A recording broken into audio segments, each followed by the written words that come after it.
With Nigeria's economy and poverty levels worsening, abductions have become an almost daily occurrence in the country.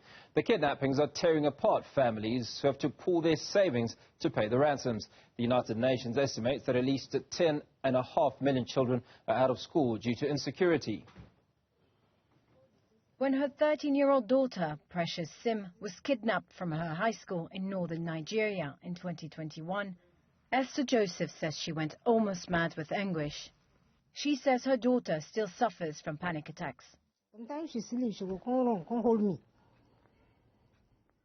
Sometimes she jerks up in her sleep and runs to hold me. She is scared of the light bulb. The fear seems to be reducing a little, but she gets agitated at any loud sound.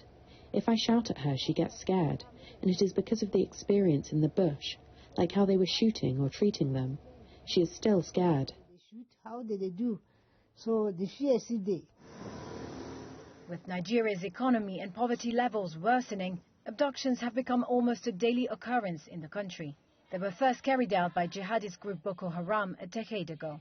But the tactic has since been adopted by criminal gangs without ideological affiliation, seeking ransom payments.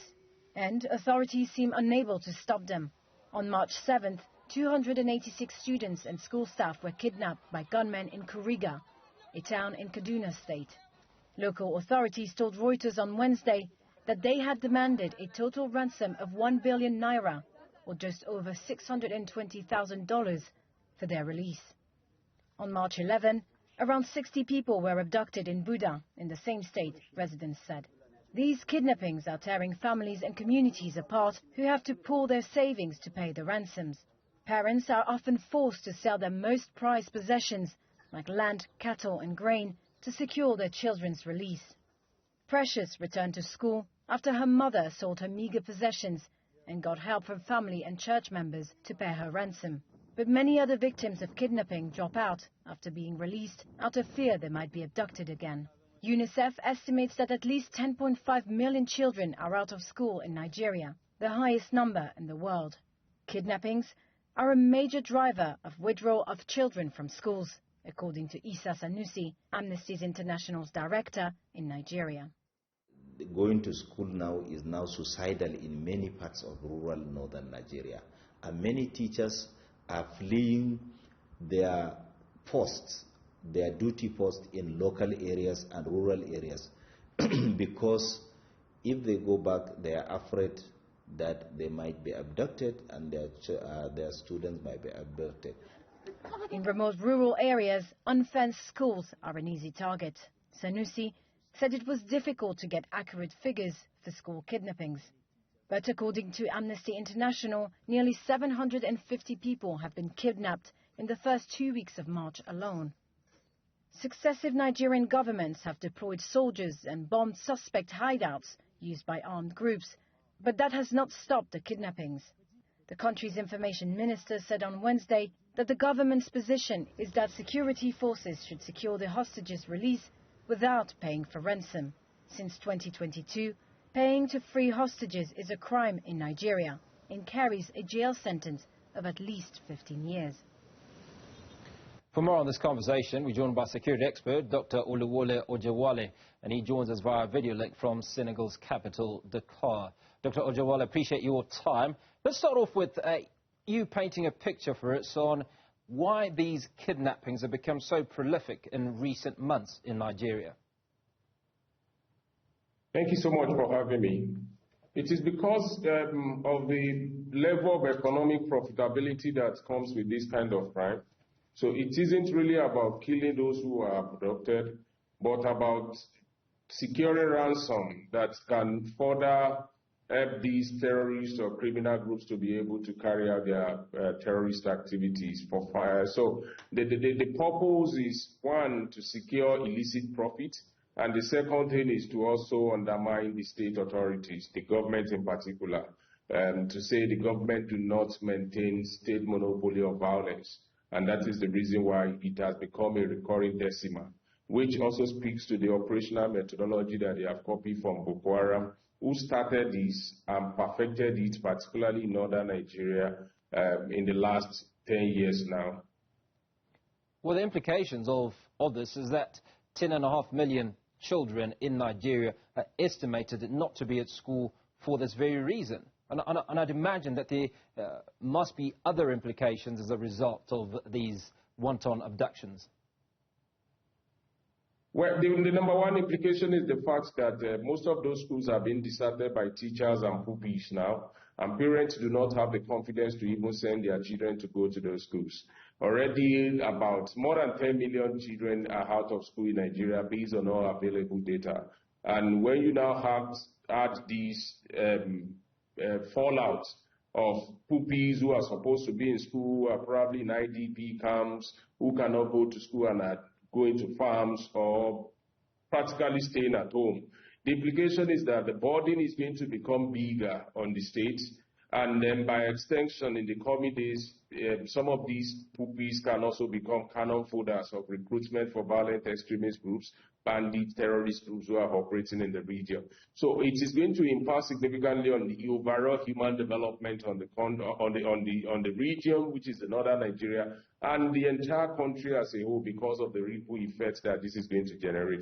So I think it's a very sorry state, and is compounding the already dire state that we have in northern Nigeria in terms of human development, education, economic development, and other social-related issues that have already been strained over the years as a result of low-level involvement and investment in education.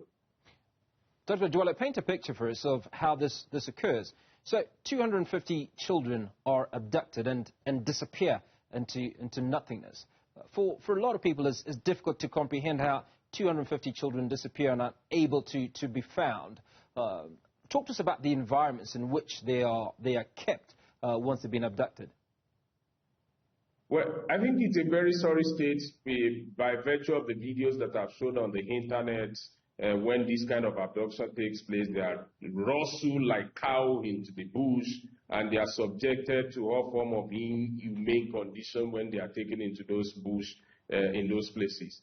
But much more than that is the fact that when you look at this, it speaks to the psychology, I mean, what some people refer to as probably psychology of military incompetence or security incompetence, if you have it. Because you will expect that when you take about 250 persons, even into the bush, that should leave sufficient footprints that security should be able to act upon and quickly rescue those children. Of course, I'm aware of the state of local environment in which those criminal operations are taking place. They are deserted areas, ungoverned places, places that maybe even when you see villages, they are sparsely populated. It is forests, mountains, and all these things. And of course, that could affect security operation. But the question that we are asking as experts is that how reasonable is it that about 300 persons will move through a particular space of time, and then it's taking the security forces to more than 3-4 days to be able to unravel that? And that is the reason why even this has turned to a kind of conspiracy theory that people are spinning here and there. But what you cannot take away from the reality is that there are families that are mourning that their children have been kidnapped, and these are physical, actual experiences of agony that people are taking through, which probably will not fly in the face of any form of conspiracy. I think what has just happened is that the security forces have demonstrated some form of incompetence, and that is the reason why we are where we are as far as these abduction cases are concerned. Now, the Chibok girls' abductions of 2014 ring true and ring fresh in the memories of many people across the world, because it was, I suppose, the highlight or the start or the biggest kidnapping that we recall. And one would ask, what are the key learnings that we would have learned from that incident? And I suppose the frequency of these kidnappings almost suggests that there's been no lessons learned. Yes, you are very right in that regard. It doesn't show that we've learned any lesson at all. And I think it also speaks to the lethargy that you find in the entire society, in which life is becoming so common and people easily move from one tragedy to another, because not the entire Chibok girls have been able to probably return to their family. I think a lot of things have happened as far as that dilemma is concerned, and it appears that the state has moved on to other tragedy upon tragedy upon tragedy, and these has now become like a norm, really, in which life don't really count much, and kids can be easily rustled like cow into the forest like that. I think it puts question on the commitment of the state authorities to actually live by the tenet of the Constitution, which says the primary objective of government shall be the security of life and property of the people. I don't think they are living up to that standard. And suggestions have been made forward to say, make the schools secure, make the schools secure and safe.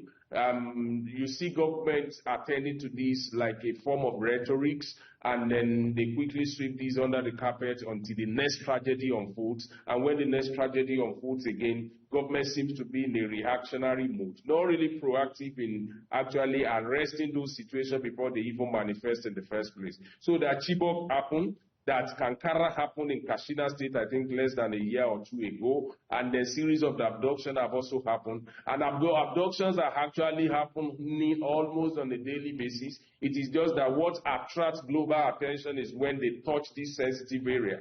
And I think the reason why they are also doing that is also to project the incompetence of the government, because that is what seems to get a global attention. And now they are now going for that strategic kidnapping of school children, which has serious implications for learning in those environments and human development in the coming days. Dr. Ojewale, let's touch on the ransom process, because you have, in fact, we played a little clip before we started this conversation, and it speaks to how one woman, a mother, went and sold her various assets to be able to pay ransom for her kidnapped daughter. What is that process around the ransom? I mean, how are they communicating with the parents of these children? How is that money given to them, and the process of release of those that eventually are released? Well, a lot is really shrouded in secrecy as far as that is concerned, and even there are reports and evidences here and there, anecdotal evidences about connivance of state security in all this experience that you've painted. Because I know the question that is agitating your mind and agitating the mind of most observers is that how is such volume of transaction taking place? Is it going through the banking process? Is it that security cannot also intercept that kind of arrangement? Are they making the phone calls that nobody's intercepting that? These are some of the things that really make one to feel like maybe government is not really serious about providing solutions to this. So you find a situation in which they look for a means to reach the parents, maybe through alternative phones. They are moving them from one location to another to make tracking difficult sometimes for the security forces. And then at the same time, you have a situation in which we have also seen prominent persons who come out to say they are negotiating between the government or between the community or between the parents and the kidnappers that have taken those kids. And then on the final analysis, transaction takes place in cash in most of the instances, and then it's deposited, it's taken to the bush where somebody comes to collect the money, and then after that, those people who have been adopted are released. It looks like a fairy tale, really, if I want to be sincere with you. It doesn't really make sense with all the available technological capability that is at the disposal of the state. You think we shouldn't be having experiences that are taking us to the primitive era like we are having now. Dr. Ojewale, appreciate your time. Thanks so much for speaking to us and clarifying those issues. Security expert Dr. Oluwole Ojewale.